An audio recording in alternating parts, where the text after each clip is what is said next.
In the name of the Father, and of the Son, and of the Holy Spirit, our one true God. Greetings, everybody. My name is Archbishop Gregory, head of the Genuine Orthodox Church of America. And we are, on this day, continuing our series on exposing the heretics. This is number 11. And what an appropriate day. The 15th of December, which happens to be the feast day of the holy new martyr, Saint Joseph, Metropolitan of Petrograd. And we'll explain more why it's appropriate in just a few moments. But today we're going to talk about the Russian Church abroad, or also known as the Russian Orthodox Church outside of Russia. This church is a glorious church. It's the church that was started by Patriarch Tikhon because of his famous Ukase 362. And it also can be called the Church of Metropolitan Anthony. Let's put his photograph up. It also can be called the Church of Metropolitan Anastasy. Let's put his photograph up. And also, it could be called the Church of Metropolitan Philaret,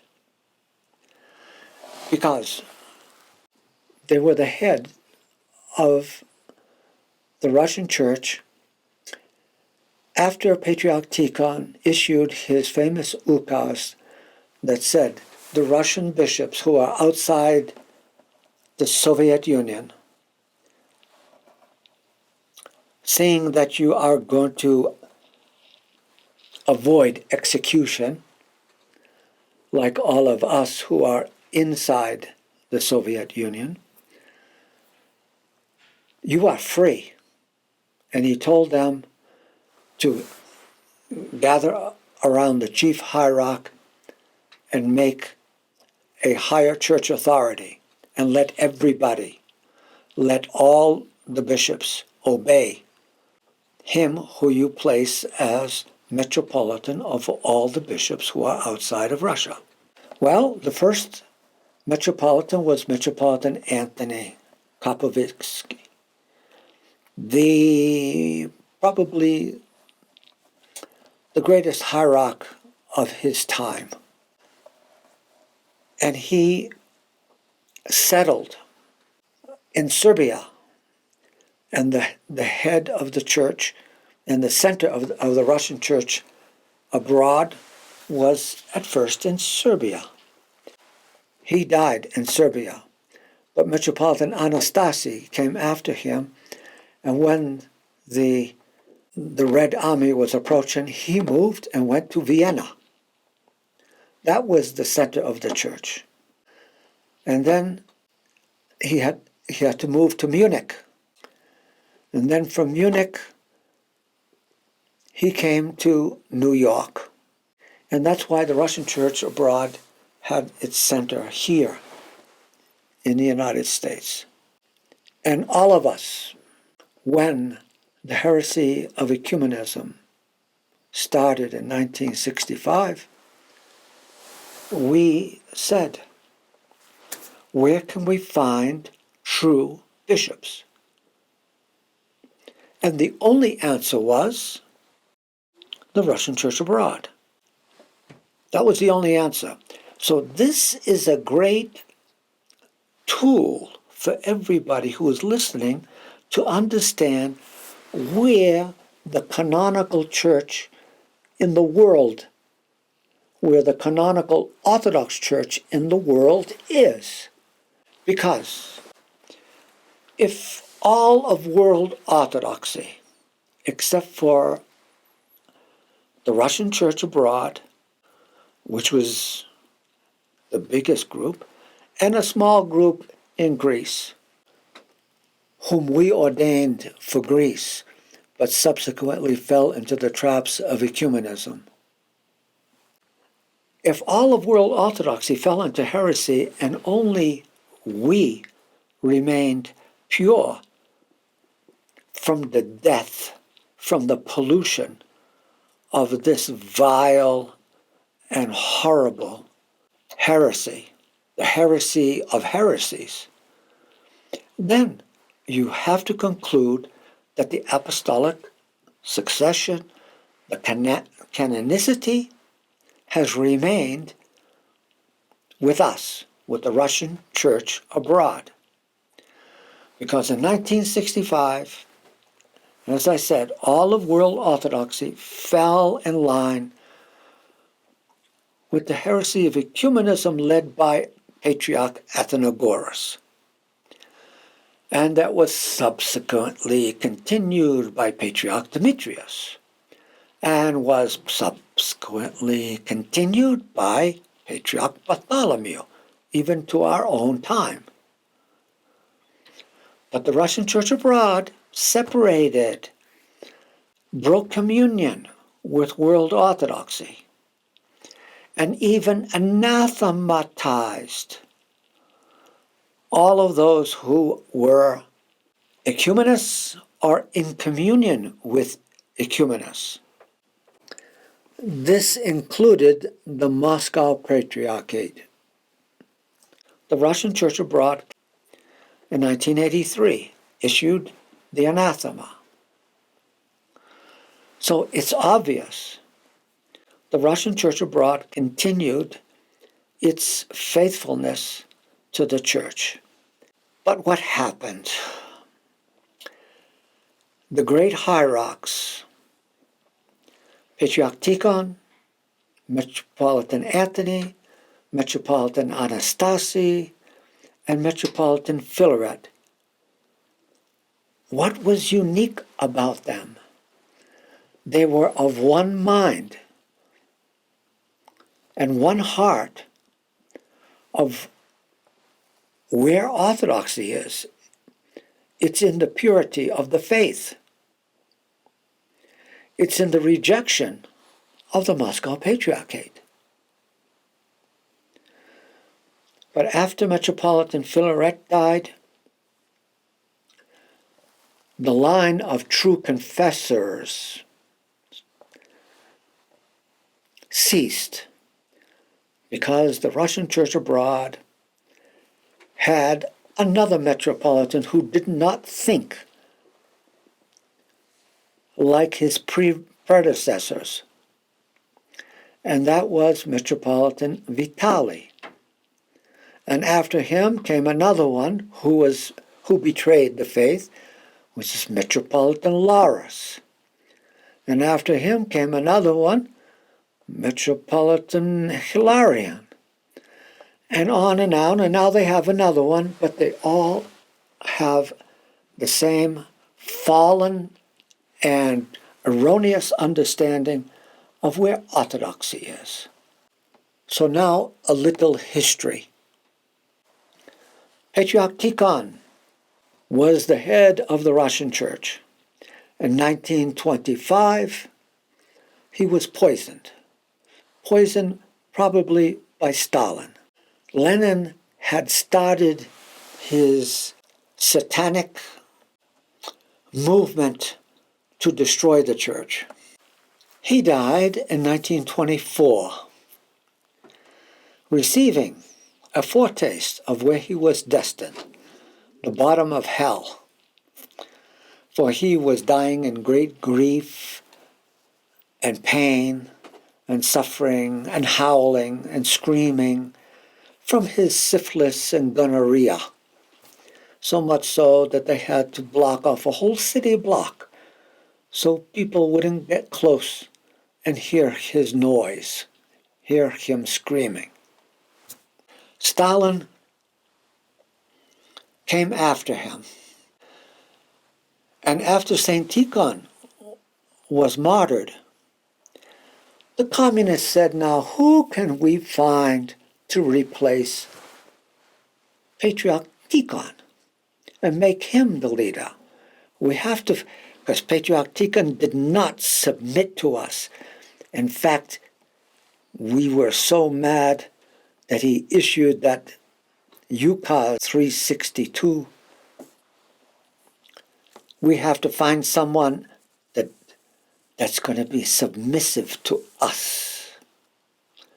And so where can we look? We're going to look into the Moscow Patriarch list of bishops who are still, haven't been killed, haven't been murdered, that are willing to submit to us. And they found one Judas. Yes, they found Sergei, Patriarch Sergei, and they put him in 1926, 25, something like that. And it just took him 1 year to issue his complete obedience and subjugation to the Soviet atheistic Jewish state. So this is when you could safely say the Russian church inside of Russia fell away from Orthodoxy. If you commemorated Metropolitan Surges, you were in error. And what happened to the church? It went underground. And those who wanted to remain Orthodox did not commemorate the communist patriarch, but commemorated those bishops who were not murdered yet and were recognized as leaders of the catacomb church, such as Metropolitan Joseph, whose icon we have here. Okay, then what happened? Sergius eventually died. And so who was heading the Communist Party? Nikita Khrushchev. And he said, now who can we find to replace the patriarch? So they looked into the swamp of the then Moscow Patriarchate, and they came up with the name of Alexei I. And they said, I recommend, I support, Khrushchev, who said, I support the election of Alexei. And lo and behold, he was elected. And then after Alexei died, the communists, Gorbachev, he said, well, who can we look into the cesspool of the Moscow Patriarchate that's subjected to us? And who can we find to replace Alexei? We're going to find Pimen. Okay, I support Pimen. And lo and behold, he was elected patriarch. And then after he died, the ruler of the communists, it was Yeltsin. And Yeltsin said, I support Alexei II. Because he is a communist, just like we all are. And lo and behold, he was elected. Yeah, they're free elections here, but... And then after Alexei II died, Putin said, who can we replace Alexei? And then he said, I support Kirill. And lo and behold, Kirill was elected, which we have now. What has changed with the Moscow Patriarchate from the time of Sergius to our present time? Absolutely nothing. There has been no repentance. But there's a building up of churches. They say there's a revival. But there's no correction in any of the drastic mistakes which would eliminate someone from being Orthodox. No condemnation of the collaboration and submission to the atheist communist government. No condemnation of ecumenism. No condemnation of all the worldly and unorthodox things that the Moscow Patriarchate is involved in, like selling and marketing tobacco and vodka, and no condemnation of anything. Everything that they were under the Communist Party, they still are now. So, the Russian Church abroad, in this country, in 2007, decided they could go back into communion with the Mother Church. Yes, our Mother Church, communism has fallen, and we are going to turn our back on Patriarch Tikhon, Metropolitan Anthony, Metropolitan Anastasy, and Metropolitan Philaret. And we're going to say that we are going to unite again. We're going to unite with the Moscow Patriarchate and be part of the Russian Church. And we're going to neglect everything they warned us about and betray the faith, which is what they did. And who betrayed it? First of all, Metropolitan Vitaly, by going to communion with heretical groups. The heretical group, the Cyprianites. And after that, they said, well, if we're in communion with this heretical group who says that the Moscow Patriarchate is the Mother Church, what's to prevent us from going back to communion with the Mother Church? So Metropolitan Laurus, in his faulty way of thinking, goes back and repents to the Soviet Church in Russia. So Metropolitan Laurus and Ilarion, they repented to the Moscow Patriarchate. Talk about things being upside down. They repented for being in schism for 70 years from the Mother Church. Oh, so that means all the saints that came from the Russian Church abroad were in schism. Is that possible? No, it's impossible. But that's what they did. And that's why they are recognized as Judases, betrayers of the faith. And this is where the Russian Church abroad lost its apostolic succession. When you go in communion with a heresy, you become part of that heresy, and there's no apostolic succession with you. It ceases. Now I'm going to read some of the quotes of Metropolitan Anthony, Anastasy, and Philaret, so you could see how an awful thing was done by these last hierarchs, Ilarion, Laurus, and Vitaly.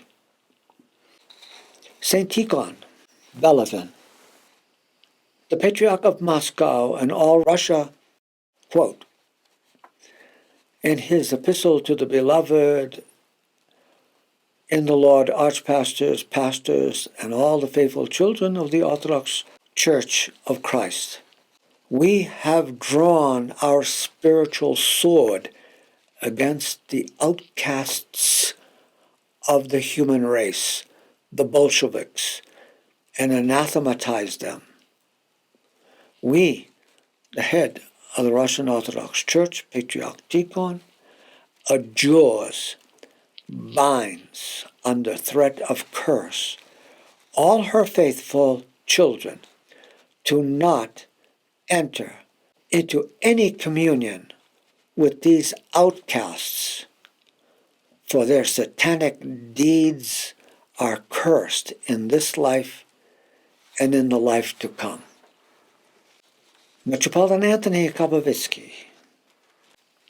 When the Soviets found a traitor whose name was Sergius, they made him patriarch. Our Metropolitan Anthony wrote this: "The disgusting and blaspheming Bolsheviks who have submitted themselves in everything to the representatives of the Jewish false teachings, which everywhere goes under the name of communism or materialism, let these new deceivers not justify themselves by declaring that they are not friends of the Bolsheviks and Jews who stand at the head of the Bolshevik kingdom. In their souls, they are. They have submitted to these enemies of Christ, and they are trying to increase their power, not only over the helpless inhabitants of Holy Russia, but also over all Russian people." Now, why does Metropolitan Anthony speak about the Jews? Because this whole catastrophe, and it was a major catastrophe for the holy country of Russia. The communists brought in people to lead in all the major cities, all the major towns, and they brought in 567 commissars to be mayors and governors over the land of Russia under the communist regime. And 458 of them were Jews.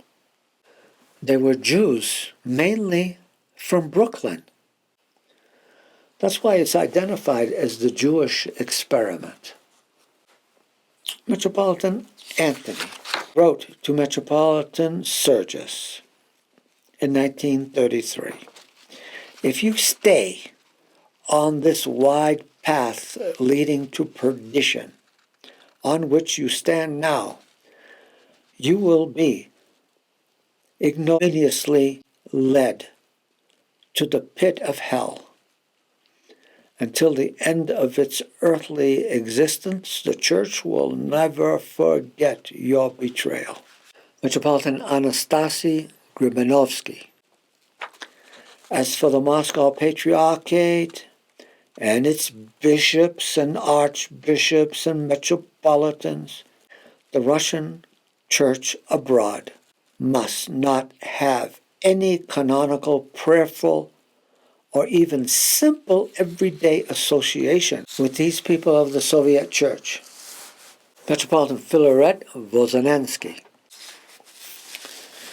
"The official church of the Moscow Patriarchate preaches cooperation with the atheist government, praising it in every possible way. The true church, the true Orthodox Church, has gone into the catacombs, hidden from the public eye."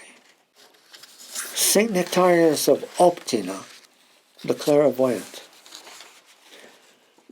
declared the Moscow Patriarchate Church to be without grace, its mysteries invalid. It was even forbidden to pray while passing by their buildings.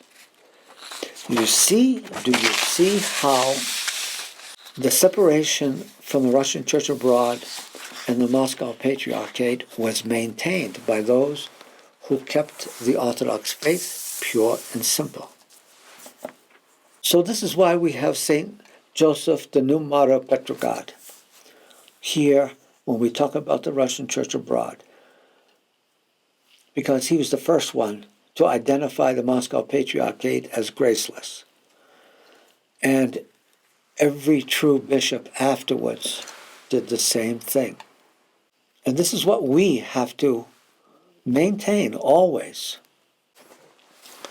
So the Russian Church abroad fell away from Orthodoxy by going into communion with the Synod of Resistors, the Cyprianites, and then by reaffirming that and confirming that by going into communion with the Moscow Patriarchate.